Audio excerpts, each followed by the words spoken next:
Man, this is harder than I thought. Hey guys, remember me? I know, it's been forever.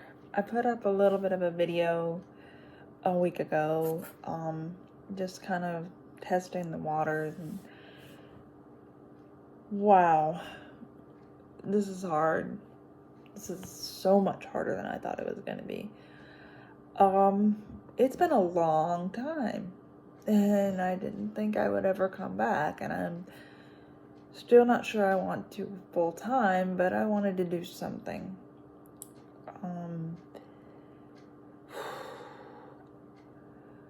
I am actually recording on my iPad, so I think the camera's like over here, but I don't know, I feel like I'm looking at myself. But it's been years since I filmed, so forgive me if I'm even more awkward than I was before. Okay, so I wanted to give a life update, but so much has happened that I feel like I have to break it into parts, because otherwise you'll be sitting here for 2 hours and nobody wants that. So I thought I would start with from the beginning and work my way through. The short version, of course, because, but it will be difficult for me, so there may be some tears.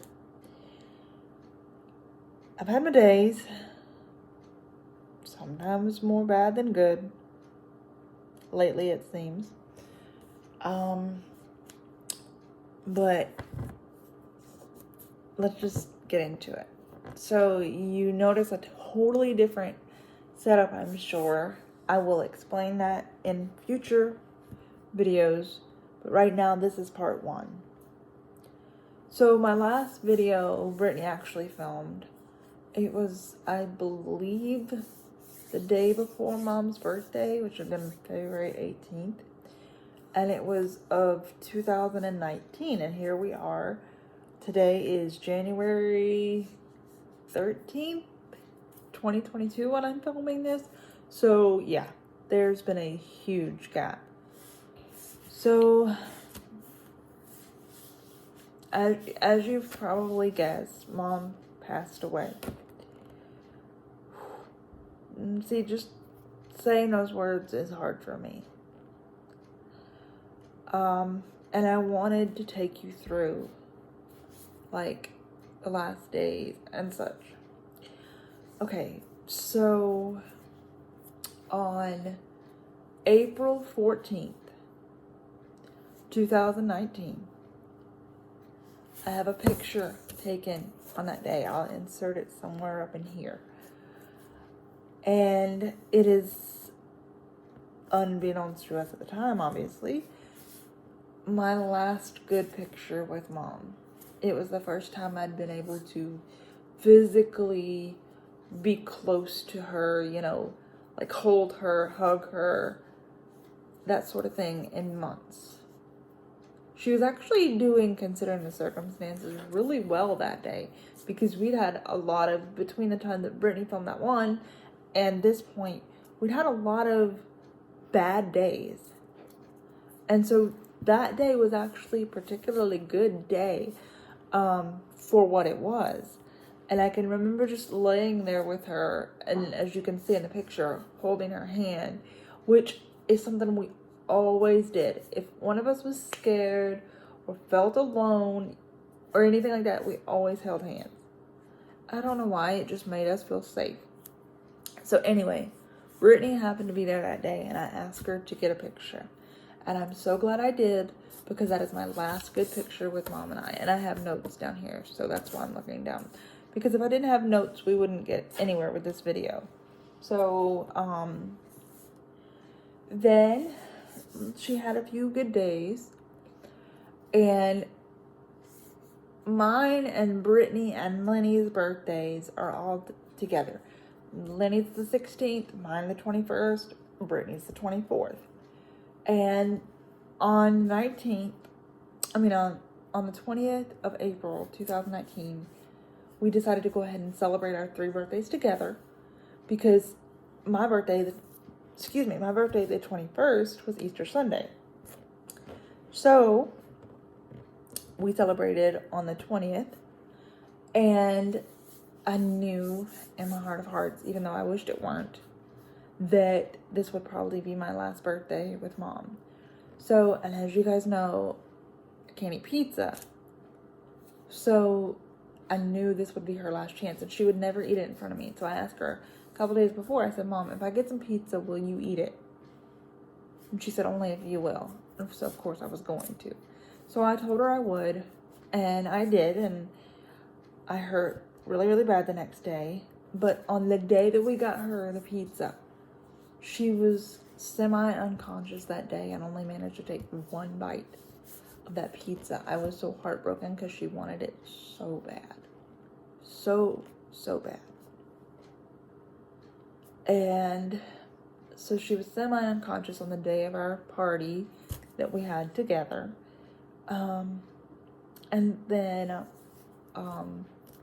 but at this point, death didn't cross my mind. I'm like, she's just sleeping. She'll be okay. She's just sleeping, because that was her normal. I mean, I didn't know it was semi-unconscious at the time, but it was. And then the next day, being my birthday on Easter Sunday, she was actually very much more alert and awake and, for lack of a better word, with it than usual. And,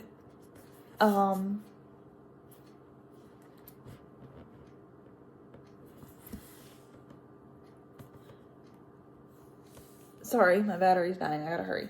So she was actually more with it and together than usual on my birthday. And so, we had some conversations and I kicked myself because I know she was waiting till my birthday was over.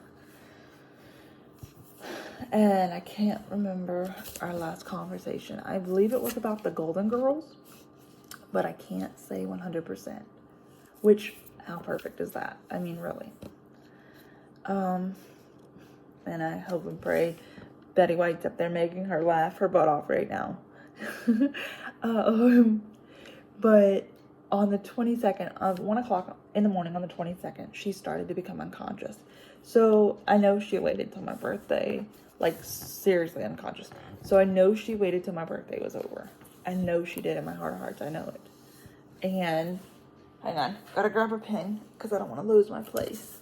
So I know she waited till my birthday was over before she became unconscious. And then she kind of stopped eating and only took a few sips of drink. And you guys know I kept a journal of everything she ate and drank. So writing nothing on those days was particularly hard. And she stayed in this unconscious state for a while, and her last 24 hours, it became hard for me to be around her besides the bare minimum. I don't know how to explain it. I took care of her, but besides the bare minimum, I don't know. It hurt to be near her. And I hope that doesn't sound awful, but that's just how it was. And then around 5 o'clock in the morning, on the morning of the 24th, that night before, something had told me, whatever you do, don't go to sleep. Do not go to sleep. Just don't. Like, I guess I just knew it was coming. So I stayed awake all night, which was incredibly difficult considering my bladder thing going on, which I'll talk more about that later. But at about 5 a.m. on the morning of the 24th, I went over to her to check on her, and at that point, I just couldn't take it anymore. I just laid my head on her, and first I reached out for her hand and gently squeezed. And she pulled away, and that broke my heart. I know it wasn't her, but it hurt still. And like I said, I know it wasn't her, so I don't blame her in any way. So I just laid my head on her and sobbed and spoke things to her that were very private, very personal, and just let her know how much I loved her. And then around 7 o'clock that morning, about 7:30, I called Lenny, because you guys know my friend, and said, I think you need to come. It don't look good. I think you need to come. Please come to me. So she said, okay, let me get my stuff together and I'll come. So she came about an hour and a half later and spent the day with me, and I'm grateful for that because it kept my mind off of what was actually happening. She kept me busy doing this and doing that. And then she stayed with me until about 2:30, and she had to leave, and I had told her that if she was going to talk to Mom, she might want to do it now. And she went over and spoke some private things to her and kissed her and left. And about 45 minutes after Lenny left, she was gone. But in between that time, I had went out to call one of her old nurses to let them know, hey, this is what's happening. This is what's going on. And in the midst of that phone call, I was outside because, they can hear you, and I didn't want her to hear me say these things. In the middle of that phone call, I hear someone screaming my name, and I turned around and I said, yeah. And they said, Mom's fixing to take her last breath. And I said, oh my gosh. Hung up the phone. I didn't even say goodbye to the person. Rushed in the house, put my hands on her, and says, Mom, I'm here. I promise. And I love you. And I kid you not, 5 seconds later, she was gone. Right in front of me. And that is the moment my world fell apart. And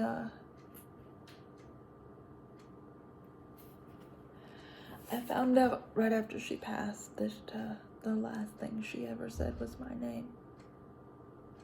And I kicked myself because I wasn't there to hear it.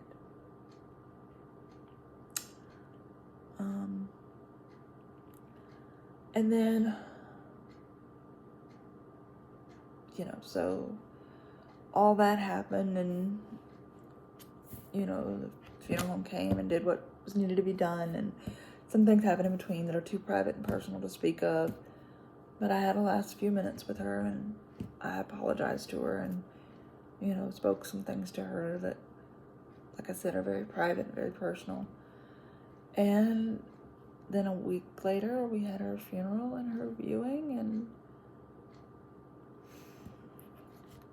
going to pick out her casket was difficult. But I knew exactly what she wanted. And while everybody else was looking, I spotted it and went straight to it, and I told him to stop looking. This was it. And that's the one she had.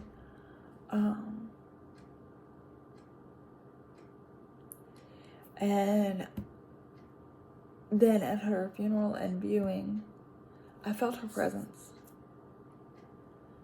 I really did. I felt her presence there with me. The wind picked up super strong. And Lenny and Brittany were there with me, and I said, she's here. I could feel it. And ever since her passing, she has sent me signs.